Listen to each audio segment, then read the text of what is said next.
Good afternoon, YouTube, and welcome to the Pipe Report. So, Michael Flynn has said he will plead the Fifth Amendment regarding the Senate subpoena for him. And that's his right to do so, but it will come off that he has something to hide.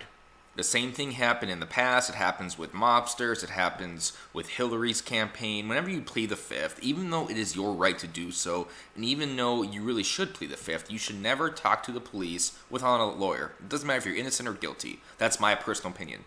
You never talk to the police because you will get caught in a crime, whether you like it or not. But this will make him look guilty. And this will also fuel the spread that he is a Russian stooge and Trump is a Russian stooge, and he is doing this to protect Trump, and not himself, but to protect Trump. So Trump should come out and he should tell Flynn, no, you should testify to Congress, because if he doesn't do so, the media is going to tear him apart, saying that Flynn is protecting Trump instead of Flynn protecting Flynn, which is probably the most accurate representation of what actually is Flynn's motives. He's not doing it to protect Trump. He's doing it to protect himself, because he did receive a $33,000 payment from Russia. Now, I want to emphasize this again. Just because, for the sake of argument, if someone in one of Trump's past staffers, if they are guilty of a crime, that does not mean that Trump himself was guilty of a crime. It's the same thing if you say you are an employer and one of your employees got in trouble for a crime. That doesn't mean you are involved with that illicit activity. That doesn't mean you were aware of that illicit activity. It just means you had a bad employee.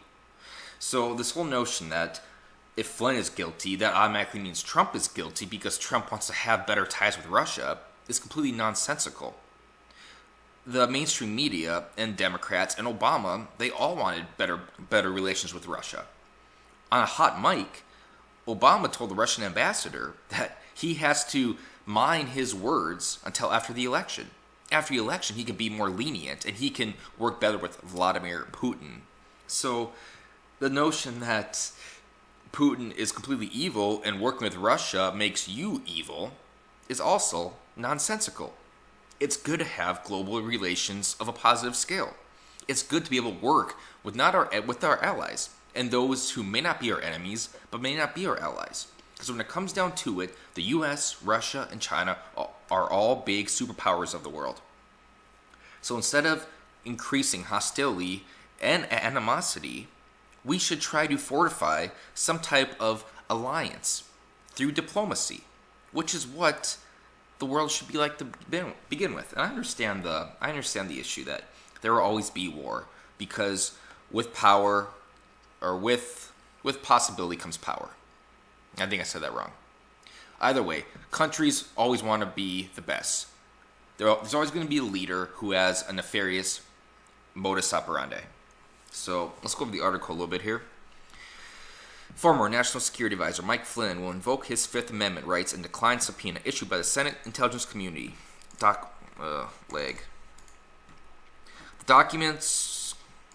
The documents were subpoenaed after Flynn's lawyer, Robert Kellner, declined to provide them by the original April 20th deadline. Kellner did not respond to requests for comment.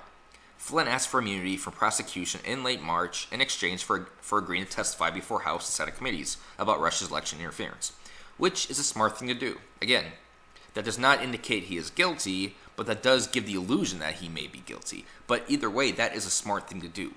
If you're going to testify on an issue that has so much political frenzy going on and so much political polarization between opposing viewpoints, it is good to seek out an immunity deal, because you know that you are going to be shredded and you're going to be looked for every single nick and cranny in your story. And if even one thing comes close to violating the law, they will fry you and they will take you down, unless you are a Democrat. Because we know that Hillary's IT director, he pled the Fifth the whole hearing, and we only heard about it on Fox News. We didn't hear anything about the progressive or the Democrat news stories agencies. So I guess if you are working for a Republican and you ask for immunity, it's probably a lot safer than if you're a Democrat and you ask for immunity. In terms of the media frenzy that's going to bound upon you. We'll move down a little bit here. Let's see. Trump, who has remained a fierce defender of Flynn since Flynn resigned on February 13th, has in the past criticized requests for immunity and the invoking of one's Fifth Amendment rights. If you are not guilty of a crime, what do you need immunity for? Trump said at a Florida campaign rally in September. Later that month, he slammed former staff members of Hillary Clinton who declined requests to testify about the former Secretary of State's private email server. Again, this I agree with. I do agree that you should always seek immunity. But the illusion of seeking immunity will be very bad for you and, I guess, your PR, because it's going to make you look guilty. Whether you're guilty or not is irrelevant. It will make you look guilty. And in the time we are in, looking guilty is the same as being guilty, because people like to perceive the worst in others. No one ever wants to look for the good in mankind. When you look for the bad in someone, expecting to find it, you always will. It's there. Everyone has it. But we don't want diverse opinions. We want a collective viewpoint, and that collectivism is eating away at our individual liberty.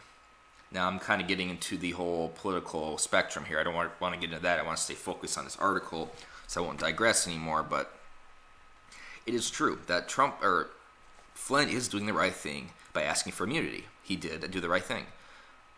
Whether now he decides to testify or not, he may be in hot water.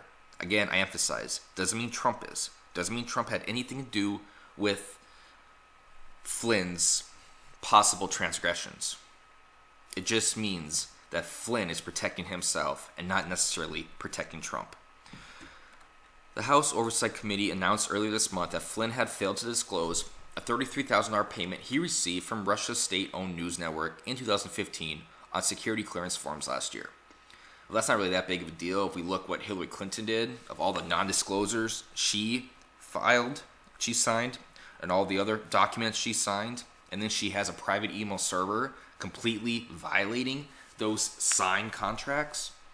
So it doesn't really matter if you're a powerful person what documents you sign. National security really means nothing to the powerful because they think they can get away with anything they want, if you're Hillary Clinton especially. But it's interesting that they are upset over this, and I guess they were upset over Hillary too. I can't say they weren't, but yeah. So Michael Flynn, it's up to you, but just so you know, you're going to be hailed now. You're going to be looked at as a criminal, but you already are looked at as a criminal. So nothing really is going to change here except more media narrative and more media speculation at your possible, not provable yet, but possible transgressions regarding the Russians and national security. And I'm done.